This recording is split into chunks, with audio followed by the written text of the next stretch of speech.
grind it out. Sure.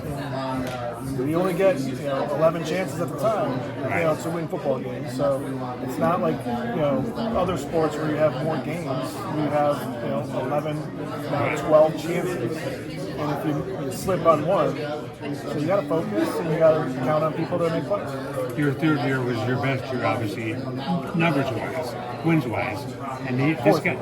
Right, fourth. Third is yeah, you're right, fourth year. I'm sorry, but your last year was your best year. Luke's doing the same thing. I guess that makes sense, right? He's progressed like you did. Yeah, I mean, I think my fourth year, I've played in all these stadiums. I know what to expect. I have experience. I have worked hard the whole offseason, and we had veterans back as well. We had veteran receivers. We had veteran offensive line. We had a new D coordinator. But I was like, I wasn't worried about the defense. I need to score points. So I had a confidence of what we could and could not do, and my job was just to try to protect the football, right? Make good decisions, get the ball to the athletes, and let them make plays, and just distribute. How do you get to watch it? You got a lot going on with the kids and stuff. You gonna watch them a lot or not? Much? Yeah, every time I can. Okay. Right? We do. Indiana game was hard. You watch but we get down. We try to come down to a couple a year, and so this is our first. We'll come down to a couple more. But I'm coaching this guy and his sixth grade team, so that makes it a little bit more difficult. And I have other kids too. So quarterback or back? Not a quarterback. He's a running back, receiver, and linebacker. Are you able to watch Illinois analytically, or more as a fan? You know what I mean? Are you looking to say what are they doing right or wrong? No, it's hard to do it on TV, right? But you can see, you can look and see, when people are composed and what we're trying to accomplish. And you can tell that, Luke knows what's going on. He knows what he's doing, and you can tell when plays don't go on, right? So that's just kind of football 101. It's hard to analyze it unless you really pull up the film and watch it. Kurt, sorry if it's a repeat question, but what was that phone call like that you took when you heard you were going to be inducted into the Illinois Hall of Fame? It was super cool and humbling. I was walking through the mall with my girls. I think I was on my way to Claire's or on my way to Putt Shack with them, and letting them know after the fact of hey, told my daughters, we sat down for lunch, I'm like, girls, I'm going to the Hall of Fame. And my little one's like, can I go? And I was like, of course you can. So I think the interesting part is they weren't there for that, right? And now they get to be a part of it. And so they started asking me more questions about my time in college and playing in the sport. And so that's cool to have them be a part of it. And obviously, I wasn't expecting it. There's a lot of football that's been played here over the last 100+ years, and to be a part of this group is pretty special. What do you remember most about your playing experience here at Illinois? What are some of the highlights you think of your career? I was telling these guys, it's really the process and the struggle from going from a 3-8 team to a 10-1 team in 3 years, right? So there's a whole lot of work and stuff that went in, like the off seasons, the locker room, all the other team building things we did throughout our careers here that make it special. It's the people, right? The people in the locker room, the people outside of the locker room that made it all happen. And Coach Turner was great at advocating for us and making sure we had everything that we needed. The staff and a few games I would say that are memorable. I think the first Michigan game my sophomore year is the first game that said, hey, we can play with anybody if we bring our best. And I think that's what gave us the confidence to go on for the rest of my career and continue to make plays and do that. I tell them, Bob, we had a letdown my junior year. We didn't make a bowl game. And that helped us come back and win the Big Ten championship. Because I think you have some success, but bowl game I looked at as a complete failure.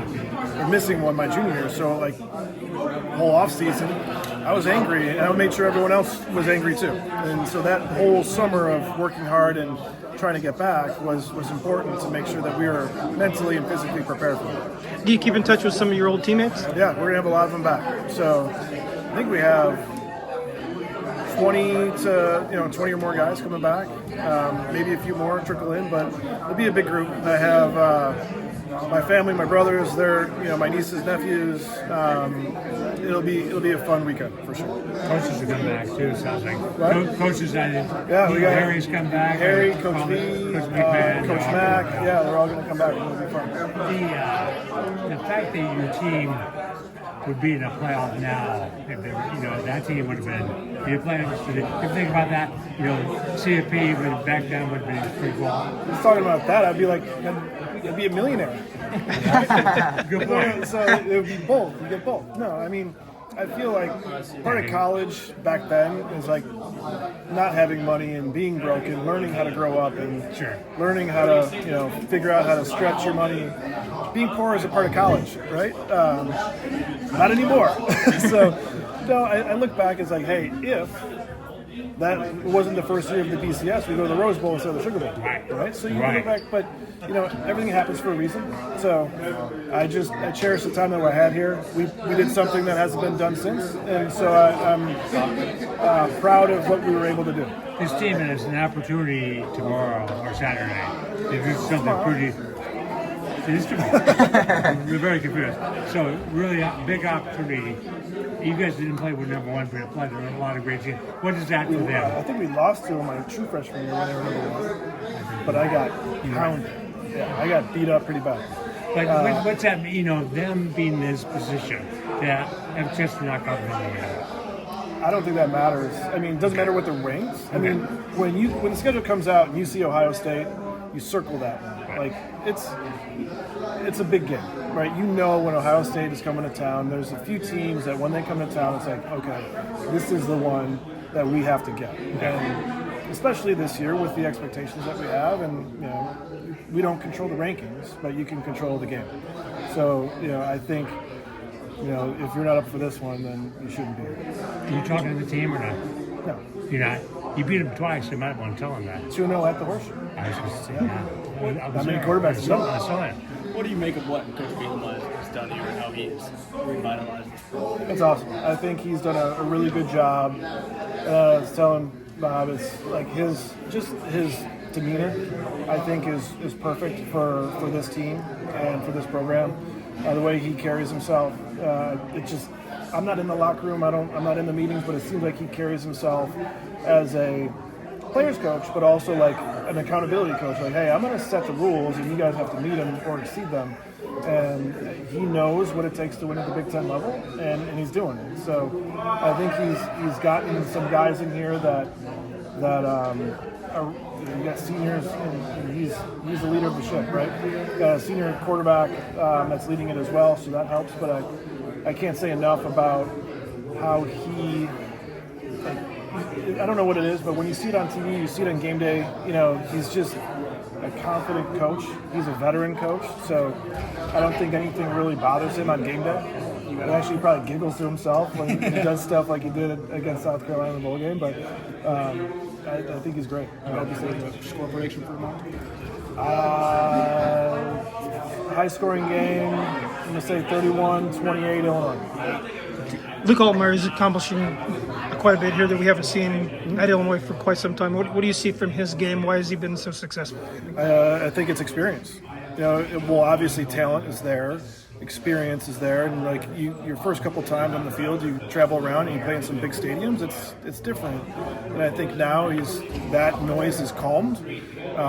You've got veteran linemen, and you've got some good backs and some receivers that you've had some success with. I think it just boils down to now expectations, right? There's an expectation that you go out and you play well, and you protect the football, which he's doing. And, you control the line of scrimmage, you protect the football, good things happen. I know it's a different world than what it was when you were playing, but as an Illinois football quarterback alum, what kind of advice would you offer to Luke Altmaier? 1 week at a time, one play at a time, right? It's like, it's a long season. You're going to get hit hard, protect the football and control, make good, quick decisions, and, all the other stuff will happen. He's got experience, he's got talent around him. His job is just to distribute, get the ball to the playmakers, and if you have to run it, but that's not your job, right? We got good running backs, and let them do it, and let them take the hits. What about off the field advice? off the field, represent yourself in class, right? And now it's much different time, right? So you make money and people have phones, and so you are the leader of this team, and you got to represent yourself like that, right? Were you raised in